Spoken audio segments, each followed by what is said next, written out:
আবারও খাঁচাবন্দি হলো চিতা। বন্যপ্রাণীদের উপদ্রব ডুয়ার্সে যেন লাগামহীন। এবার ডুয়ার্সের মেটেলি চা বাগানে খাঁচাবন্দি হলো একটি চিতা।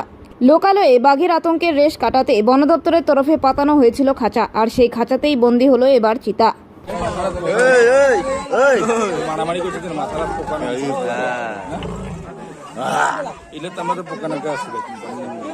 বেড়িয়া চেষ্টা করছে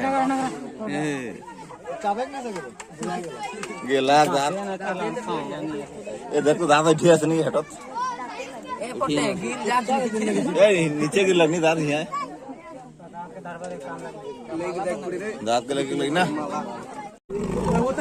उतर नहीं रही रो मेरे कर थे हां सामने নিয়ে যায় তারপরে লাইট কেমন পড়ছে কি পূজা আছে দেখ না দাঁত গিলে পূজা আছে